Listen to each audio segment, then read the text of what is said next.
Return of the Mac. Oh yes, it is Return of the Mac. Welcome back to the non-democratic People's Democratic Republic of Sikhistan, and also welcome back to part 2 of the Force Velocity series we're doing. Now, you may remember from the last episode where we said comment below with your sports or your sporting activity, and we got a host of sports. And obviously, someone said we have to start with weightlifting, in which we do agree with. So that is fair. We do have to start with weightlifting. So today we're going to talk about weightlifting's position on the force velocity curve and the training for weightlifting and its position on the force velocity curve. Like last time, if you want to see your sport done, comment it again below. So we got a lot of comments the last time. But if we do see more of the same sport, we see a lot of people talking about it, obviously we'll do that one next. We're going to try and get to pretty much most of the sports mentioned because they all have pretty interesting parts to talk about in relation to training and the force velocity curve. But it does help if you want to see it sooner to comment below. So after much dispute, I'm going to invert the X and Y axis this week and put force on the Y axis and velocity on the X axis. It makes sense because like velocity, you're traveling, you're going along horizontal. After much dispute, we've changed it. But anyway, to do a quick little touching base on where weightlifting will lie on the force velocity curve, we'll first look at force velocity curve and the 5 different kind of areas, right? So up in the top left hand corner, we have really high force, really low velocity movements. This is like maximum strength, right? Pulling as hard as you possibly can and barely going anywhere, or me as a weightlifter. Down from that, you have strength speed. So strength speed, things are moving a bit quicker. It's still really high force movements. In the middle, we have max power output. So this is, as we constantly mention on the channel, power output is the rate at which work is done, right? So how quickly you can produce force, how much force you can impart on something in a certain length of time. Moving on from there, we have speed strength. So less focus on strength, more focus on speed. And then we have maximum velocity, really, really low force, very, very high velocity. In terms of where weightlifting sits on this, in almost every textbook you'll see that strength speed, so the second last one down from the top, very high force still, but slightly higher velocity than maximal strength. That's where most people will kind of talk about that sitting. That's where most texts will constantly refer to weightlifting or using weightlifting in training as that's where it sits, right? In fact, weightlifting in the sporting context might be slightly different due to the fact that there's a host of different force velocity profiles happening during the snatch and during the clean and jerk. Garth is going to talk about that a small bit later on. But when we traditionally think about weightlifting and this force velocity relationship, we think about the snatch pull, the clean pull, and the drive during the jerk, right? So these are very fast movements. They're accelerated movements, so it means that the barbell is starting off at a certain speed and it's never getting slower until the end of it. So if you think the snatch pull will typically start off quite slow, it'll then get much, much faster as we bring the bar closer to the hip. The same with the clean pull. The drive and the jerk is the same, although the curve of that line will look slightly different. But all of these things we're thinking about, we're putting in a lot of force. The barbell is moving quite fast. If we compared that clean pull to a deadlift, we'll see there's still high forces in a clean pull. They're not as high as they will be in the deadlift, but the velocity is slightly higher. So if we segregate in our minds the sport of weightlifting and then the training for weightlifting. Now, weightlifting is kind of interesting because it has a variety of these different high force and high velocity aspects, and then our training and our sport are done with the same implements, basically in the same place. So if we imagine, like Fitz was talking about there, we had the kind of the segments or the derivatives on particular places along the force velocity curve, which we often see people in the general S&C community using them for different purposes for their athletes, either for power production or speed strength production. So if we have our place on the force velocity curve for the sport of weightlifting, there's a variety of different things happening, and there's also a lot of individual differences going on. So if we imagine someone like the Yang Zi, the heavyweight Chinese weightlifter, if we look at his pull looks akin to someone's max deadlift, so that would look like a very high force pull. Whereas if we compare that then to someone like maybe Gabriel St. Corinne's clean and jerk at Rio, the 217 kilos, the speed of their barbell, the velocity their barbell is moving at is drastically different. So Yang Zi's pull in the clean might be something like 1.2 meters per second, whereas Gabriel's pull might be something like 1.8 meters per second in the first and second pull. So we have these two differences. The force production in both of these would be obviously quite different. They're similar weights in these regards, but then we have a huge difference between these in terms of their position on the force and in their velocity in their position. So we have something quite interesting. The action of the sports can be drastically different among elite weightlifters. So we have that pull and we have a high force going through that pull. But then if we look at how fast the body moves throughout the actual sport of weightlifting. So if we had Usain Bolt's value, his velocity, the speed he was moving would have been something, I think it was about 10.23 meters per second. If we imagine then the speed a weightlifter gets under, we don't have exact values, but it's almost certainly very, very fast. It's almost certainly akin to that speed. So different points throughout the action of our sport, in the space of literally 2-3 seconds, we have someone going from a high force movement with moderate velocities, with their movement being something akin to close to a sprinter. And we know that this is not a free fall because the athlete is moving faster than the barbell is dropping. So we know it's a proactive movement under the barbell. That athlete has to pull themselves under faster. So we know that this velocity is something that is imparted and it's an action from that weightlifter themselves. So we've got very interesting, the sport of weightlifting during one movement can appear at multiple different points on the force velocity curve in like very distinct portions.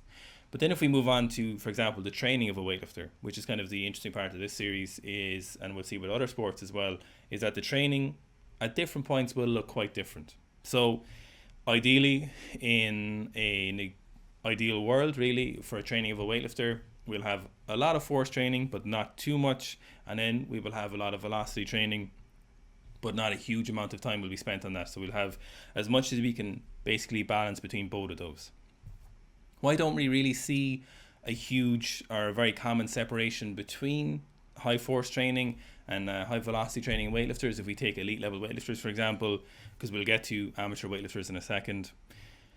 So when we see weightlifters training, obviously you need an adequate force to move a barbell. And so a weightlifter's requirement for force will increase as their weights increase. So for example, 180 kilo clean will have a certain force requirement for that lifter. As they get better, they will need a certain force requirement and still more than likely similar velocity requirements. But as they get better, they will need to increase their force adequately. So for a training of a weightlifter, we always need to be increasing our force requirements. However, we don't ever want to be going near our maximum force requirements. We don't want to be going near something like a max deadlift, because it's well established that maximum force movements, heavy strength training, maximal strength training now, do have a negative impact on speed training or high velocity movements. There's a couple of reasons for this. One of them, for example, is we see a fiber type shift from type 2X to type 2A, which is both are still fast twitch fibers, but type 2A is slightly slower in its contraction velocities compared to our type 2X. So with maximal strength training, we do see this has a poor carryover to our high velocity movements. Now we do see, for example, and it comes under a lot of criticism, and I think fairly so, for example, when we see people like the Chinese team, we see a huge amount of very, very heavy pulls, very, very slow heavy pulls, very heavy and slow squats. Now, if we compare that to someone like Lasha Talakatsi, like we mentioned last time, we see he has high force squats, of course, relative to general population and even other weightlifters, but we'll see the speed of his squats absolutely never ever look like they are causing him an issue, and we know this is for good reason. He's trying to maintain his speed. You might wonder, well, look, the Chinese team are very, very successful, but if we look at their actions they do with those heavy squats and their heavy pulls, it's likely because of an in spite of scenario rather than because of scenario. So likely this is a scenario where it is in spite of rather than because of. So then you might kind of ask the question, well, if we shouldn't really be doing a high amount of force training and maximal training, you might say we don't really see weightlifters doing a lot of high velocity training. And I actually think the answer is we probably should see a lot of that. But there's probably a good reason, and maybe not good, probably nefarious reason we don't see a whole lot of high velocity training, so like plyometrics, jumps. Now we do see some of that in training. We see, for example, we've seen some of the Latvians doing bind resisted sprints. We see some of the Japanese doing sprints, for example. We see Armenians doing a lot of jumps. We do see some velocity training, but it's more of an add-on in the end. It's a little bit of it's kind of tacked on at the end. It's not a huge importance. And the reason you can kind of get away without doing this high velocity training is that obviously the lifts themselves impart high velocity training themselves. That's why other sports use them for training. But drugs just help immensely with these actions, these contractile values being faster without having to training specifically, as it will bring up a lot of the values. Now, obviously, like we said, the weightlifting movements do encourage speed training, doing the action if done correctly and at fast weights. But we do see that if you take enough drugs, you will automatically rise up your force production values and how fast you can impart this force. Yeah, so the interesting thing, we compare this like the elite level of training versus the amateur, the non-elite, and where that different kind of, where different athletes should be focusing on the force velocity curve. Obviously, Garth has talked about certain compounds might help and might allow you to generate huge amounts of force and have better reaction times, better sequencing of motor unit firing. All these things might just make you faster without having to train it too much. If you're in the amateur kind of seat now, it's very, very likely that you're spending too much time on the high force stuff and not enough time at kind of faster weights, as Garth was talking about, or those kind of higher power output weights. So sitting around that middle or even around that speed strength area. There's a few reasons for this, right? So the first reason you need to look at is, a lot of the time we see amateur level weightlifters, they're doing something called over pulling, right? They're spending too much time at the top here in the clean. They're essentially imparting too much force onto the ground at a certain area in the lift, and they're not going into that very high velocity phase of pulling yourself under the bar or dropping underneath the bar.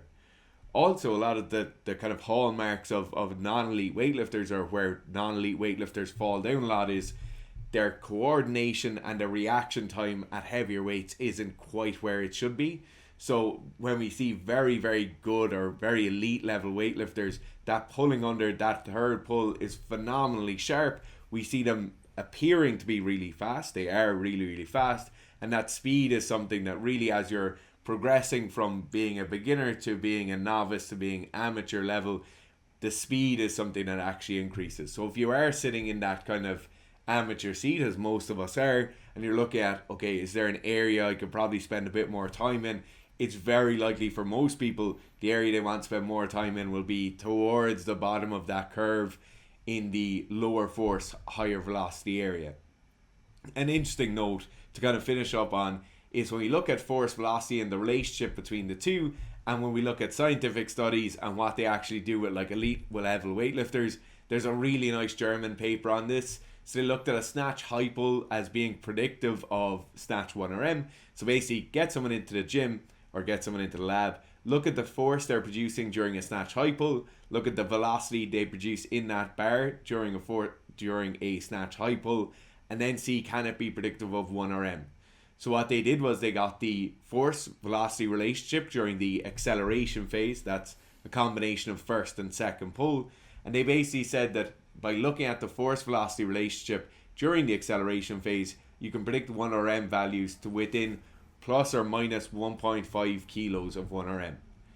The other interesting finding of this is, of course, that this is only shown to be true so far for elite level weightlifters. So obviously, if you're not highly skilled in the movement, this kind of relationship between force and velocity during your acceleration phase may not be as important, but it is an interesting side note. It's obviously very, very integral to the snatch, the clean, and the jerk. Keep your hands biggie off the table, Lou. You're like fucking boom, boom. It's not a pair of drums. So to synopsize, we need enough force to get the barbell moving, and then we need enough velocity that we can do this as fast as possible while still producing enough force to get the barbell moving. So when you look at your training, trying to assess, are you a slow individual in terms of just general movements? Are you taking a load of drugs? And do you have enough force to move the barbell quickly? And do you have enough force to move the barbell at all? So I think if you look at this, sometimes we'll often see amateur weightlifters lacking a lot of force production. For example, we do want a certain percentage ahead, maybe something like 20% or so. You know, we do hear those coefficients of what percentage of your back squat should you be able to clean and jerk, for example. So we want an excessive force, but more than that is almost certainly not useful. There is individual differences with this. Some people will require more force. But look at, once you have enough force to move a weight, start looking at the other variables and what they could be. Could they be technique, coordination? Could it be a slow velocity? Are you fast enough as a lifter to move that weight if you have enough force? So don't just always worry about increasing, for example, your 1RM back squat and 1RM front squat, which sometimes will be very necessary to what you need, but other times then it will absolutely make no difference to your 1RM snatch and clean and jerk. So if you do want some weightlifting programs, we have a phenomenal beginner 12-week weightlifting program. Loads of lifters have run it and done very well with it. And then of course we have our block weightlifting program, which we would encourage you to check out. You can join our Facebook group. We'll do live streams every week. We give you feedback. It's us, myself and Fitz, fixing your technique.